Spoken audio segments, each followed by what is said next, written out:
The yarn I used for this blanket is from the paint box Simply Chunky. I used 3 different colors, and all the information on the colors that I chose are in the blog post that is linked down below. So feel free to click on that post to see which colors I chose to make this beautiful ombre blanket. I am using a 6.5mm hook. To begin, you are going to chain 79. Since I'm making a sample swatch, I'm not going to be chaining that many. So chain 79 and I will meet you at the end of the row. Once you chain 79, you are going to chain one more to have a total of 80 chains. This is your turning chain. You are going to work one single crochet in each chain. If you need a refresher on single crochet, I will link below my blog tutorial on how to make the single crochet. So again, make a single crochet in each of the chains. Once you finish your row, you're going to chain 2 and turn your work.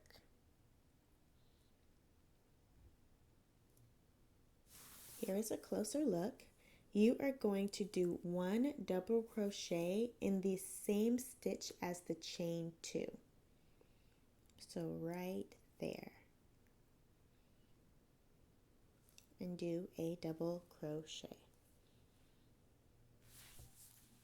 Now skip 2 stitches, and in the 3rd stitch make 3 double crochets in the same stitch.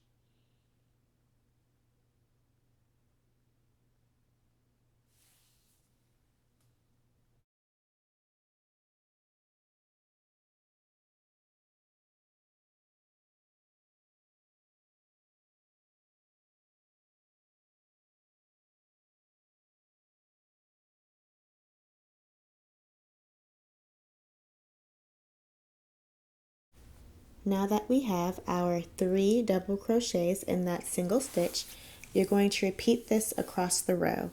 So you're going to skip 2, 3 double crochets in the 3rd stitch, skip 2, 3 double crochets in the 3rd stitch, all the way to the end of the row. Okay, we are at the end of the row of our repeat. You're going to skip 2, 1, 2, and in the last stitch you're going to work 2 double crochets in the last stitch.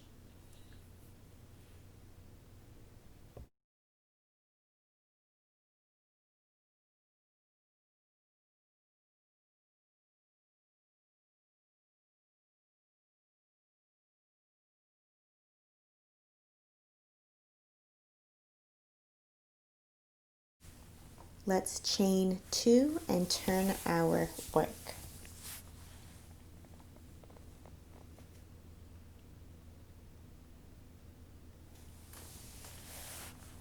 So now we are going to do the granny stripe stitch. It's really simple. You are just going to make 3 double crochets in each of the spaces that you created in the previous row.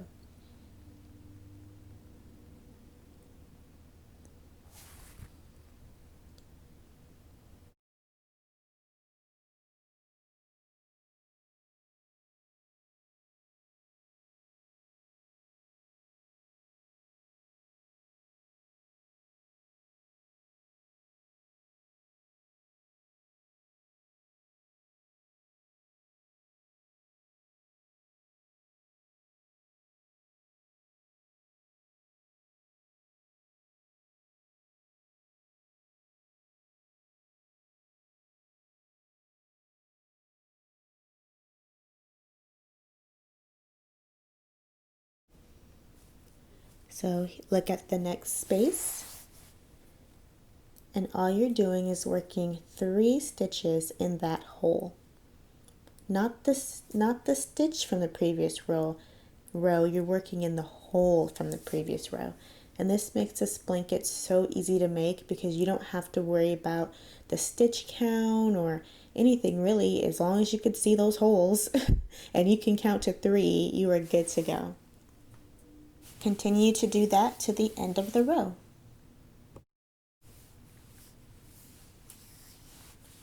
Now that you have filled in all of the holes, you are going to make a 1 double crochet in the top of the chain 2 stitch from the previous row.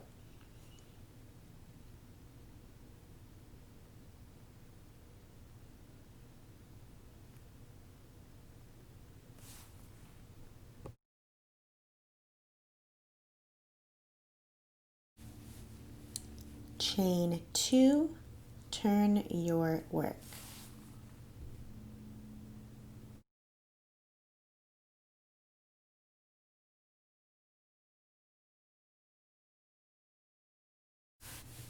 You're going to make a double crochet in the same stitch as the turning chain.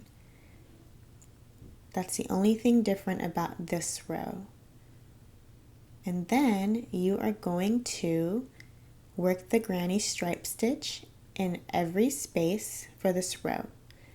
Remember, 3 double crochets in every space until the end of the row. At the end of the row, you are going to make 2 double crochets in the space between the last double crochet and the chain 2 from the previous row.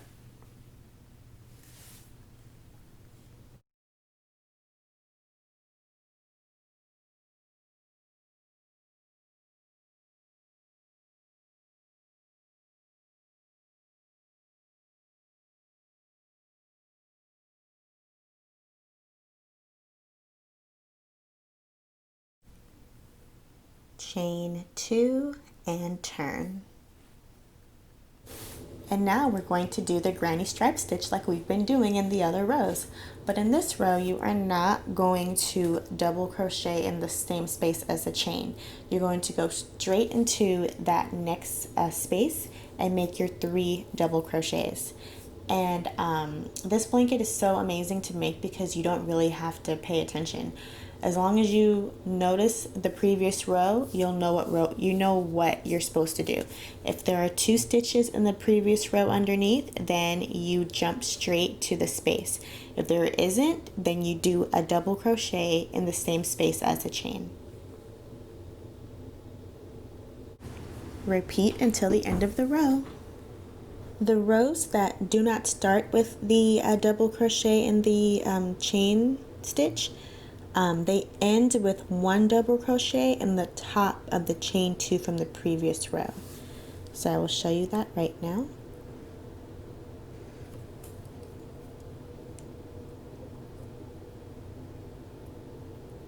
So there is the chain from the previous row. You're going to double crochet into there. But first, let me show you our color changes. So in this blanket, row 1 is that first row of single crochets. The granny stripe stitch starts from row 2.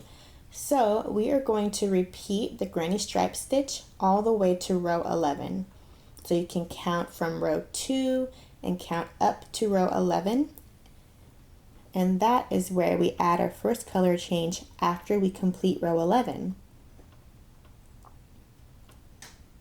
So now our color change is we are going to add the ballet pink.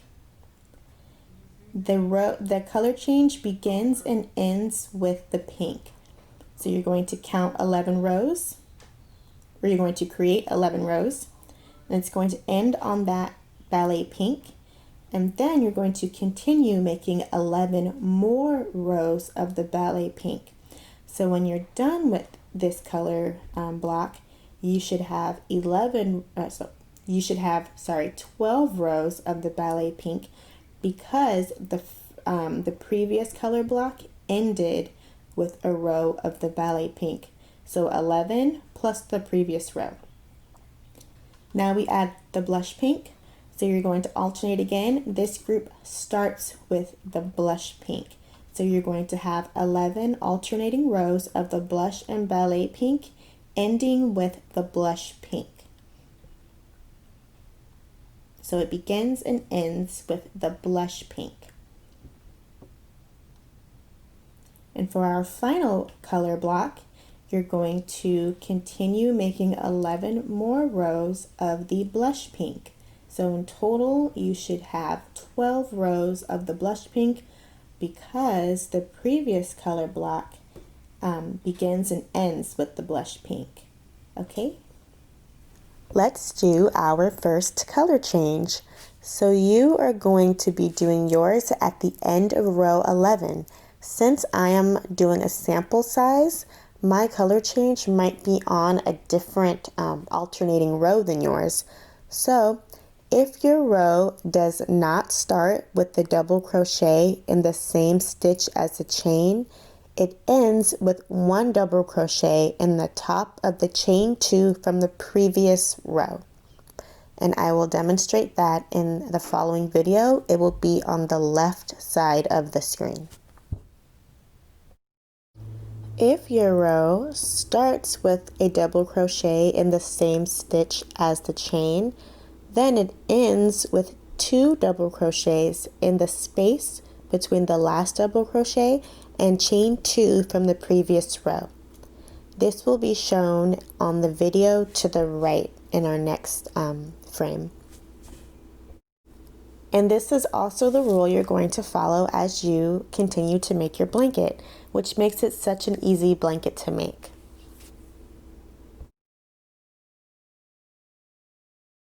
Now we are ready for our first color change. You should be at the end of row 11. You're going to do your double crochets like you normally would. However, that last pull through, you are not going to yarn over and pull through. You're going to add your new color. So you can cut the end of your yarn, grab your new color, and you're going to pull it through those last 2 loops. Feel free to rewind it if you need to see it again. Chain 2 and turn your work like you normally would.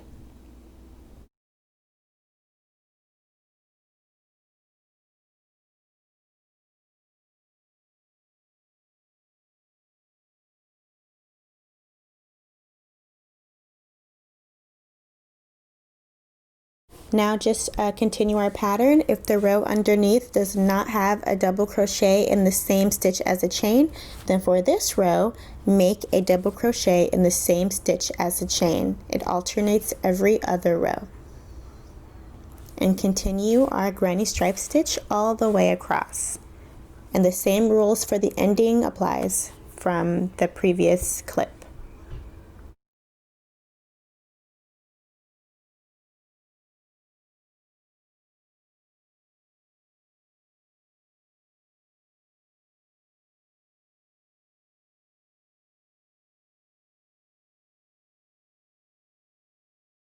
We are at our next color change. In the blanket, when the colors alternate between 2 colors, you're going to change colors at the end of every row. So feel free to go back to the part of the video where I explain the different color changes, and you can continue working to the end of your blanket. This is a Netflix binge-worthy blanket, so find your favorite show, find a new show, relax, and enjoy the process because this blanket is so easy to make and I'm so excited for you. So see you at the end of the blanket. Then we will make the border. We are on the final stitch of the body of our blanket.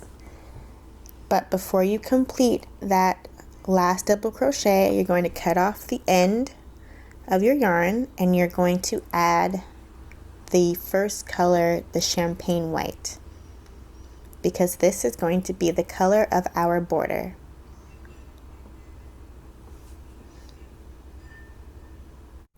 You are almost done with your I love you throw and throw blanket.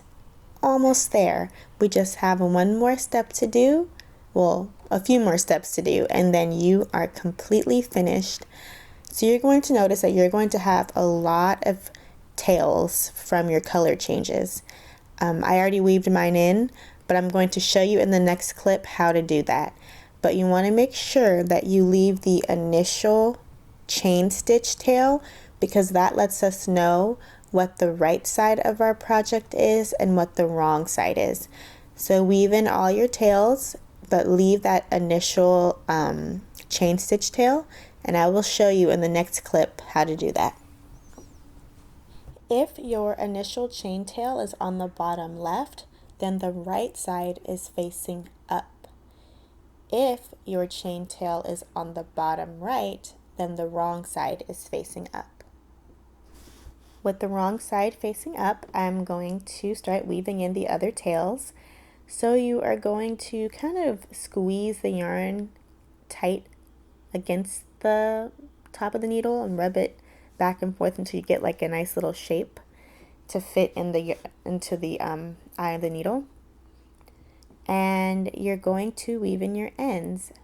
There's no real right or wrong way to do it. You just really want to make sure it's secure. So typically you would keep the pink with the pink, but because the pink doesn't have enough yarn, I'm going to, or enough place to weave it in, I'm going to put it through the white to get to that pink granny stripe stitch. And that's why I'm doing this on the wrong side, because it's not going to be noticeable. So once you get to the pink, you're going to go one direction through the pink, then you're going to go back up a direction, and then you're going to go back. So you're going to weave up and down 3 times. And that makes it really secure. 2 times is good as well, back and forth, but 3 times just gives it that extra security. So whichever one you want to do, you have a lot of ends to weave, so you're going to have to binge watch some more shows and just relax and get through it. But once you are through with weaving in all these ends, it'll be worth it. And just make sure to keep that original chain stitch end, because that will help us to know what's the right side for when we make our border.